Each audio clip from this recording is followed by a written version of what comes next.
नमस्कार दर्शकों, बाद आज के चैनल के कार्यक्रम खबरदार खबरों में आपका स्वागत है। आपको बता दें कि इस कार्यक्रम में हम आपको देश दुनिया की दमदार खबरें संक्षिप्त में बताएंगे। तो लीजिए आज की खबरदार खबरें।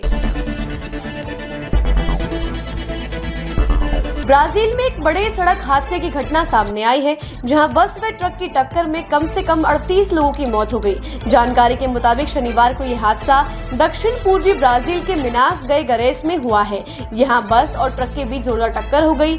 यह हादसा BR 116 हाईवे पर मिनास गेरास में टोफिलो ओटोनी के पास हुआ। सभी पीड़ितों को निकालने के बाद अधिकारियों ने बताया कि मरने वालों की संख्या 38 है, जिसमें बस चालक भी शामिल है। फायर फाइटर्स ने बताया कि उन्होंने क्षतिग्रस्त बस से 13 यात्री को बचाया, जिन्हें स्थानीय अस्पताल में भर्ती कराया गया। राष्ट्रपति लुइस लूला ने इस घटना पर संवेदना व्यक्त की है।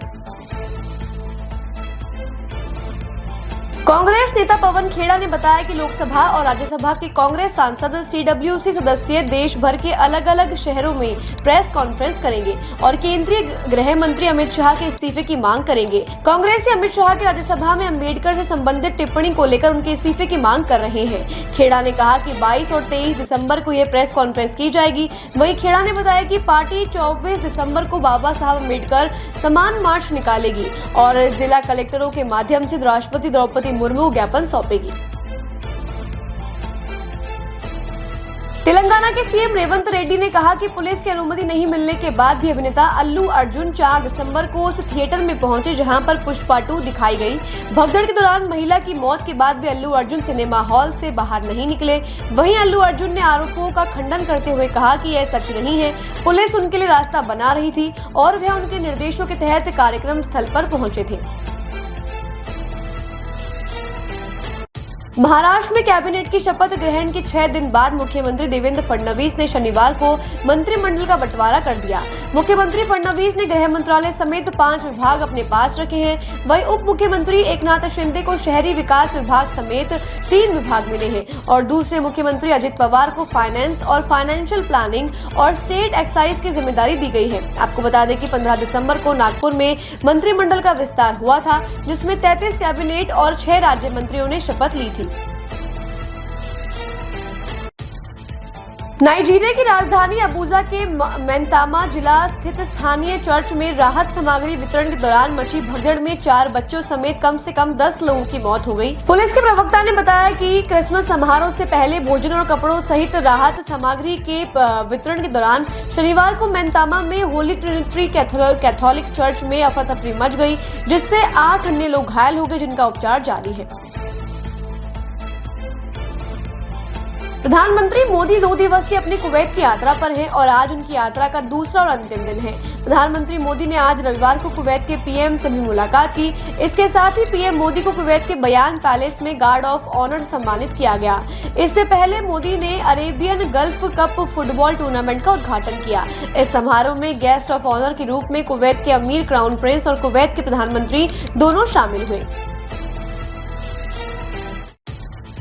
पंजाब के मोहाली में शनिवार की शाम को एक बड़ा हादसा हो गया। मोहाली के सोहना इलाके में एक 3 मंजिला इमारत ढह गई, जिससे क्षेत्र में अफरा तफरी मच गई। हादसे की सूचना मिलते पुलिस और प्रशासनिक अधिकारी मौके पर पहुंचे और राहत एवं बचाव कार्य शुरू किया गया। मलबे से अब तक 2 लोगों के शव बरामद किए गए हैं, जिनमें से एक महिला है, जबकि कई लोगों के दबे होने की आशंका जताई जा रही है। बताया गया है कि बिल्डिंग के पास स्थित दूसरी बिल्डिंग की बेसमेंट की खुदाई चल रही थी, जिससे इस बिल्डिंग की नींव कमजोर हो गई और वह भरभरा कर नीचे गिर गई। गिरने वाली बिल्डिंग में जिम चल रहा था। उस समय वहां कई लोग मौजूद थे। विदेश मंत्री S जयशंकर ने शनिवार को कहा कि भारत कभी भी दूसरों को अपनी पसंद पर वीटो करने की इजाजत नहीं देगा और राष्ट्रीय हित और वैश्विक भलाई के लिए जो कुछ भी सही होगा उसे वह बिना किसी दबाव के करेगा। मुंबई में एक समारोह को वीडियो संदेश के जरिए संबोधित करते हुए जयशंकर ने कहा कि भारत की समृद्ध विरासत से दुनिया को बहुत कुछ सीखने को मिल सकता है, लेकिन यह तभी संभव होगा जब भारतीय अपने पर गर्व करें। उन्होंने कहा कि भारतीय स्किल की आज दुनिया में भारी मांग है। दिल्ली, उत्तर प्रदेश, राजस्थान, हरियाणा, पंजाब, मध्य प्रदेश, झारखंड और अन्य उत्तर भारत के कई राज्यों में कड़ाके की ठंड जारी है। भारतीय मौसम विज्ञान विभाग ने शीतलहर और कोहरे के लिए अलर्ट जारी किया है। मौसम विभाग ने कहा कि दिसंबर के आखिरी सप्ताह में कई राज्यों में बारिश हो सकती है, जिससे तापमान में भारी गिरावट की संभावना है। IMD के मुताबिक उत्तर प्रदेश में 26 से 28 दिसंबर के बीच बारिश होगी। वहीं पूर्वी राजस्थान, झारखंड, पंजाब, हरियाणा, बंगाल, सिक्किम के अलग अलग इलाकों में देर रात और सुबह के समय कोहरा छाया रहेगा।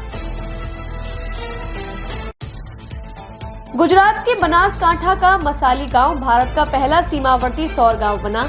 यहां प्रधानमंत्री सूर्य घर मुफ्त योजना के तहत 119 घरों में सोलर रूफटॉप लगाने का काम पूरा हो गया है। एक अधिकारी ने बताया कि पाकिस्तान की सीमा से मात्र 40 किलोमीटर की दूरी पर स्थित 800 की आबादी वाले इस गाँव में यह योजना राजस्व विभाग, उत्तर गुजरात विस कंपनी लिमिटेड, बैंकों और सौर ऊर्जा कंपनियों के सहयोग से करीब 1.25 करोड़ रुपए की लागत से क्रियान्वित की गई है।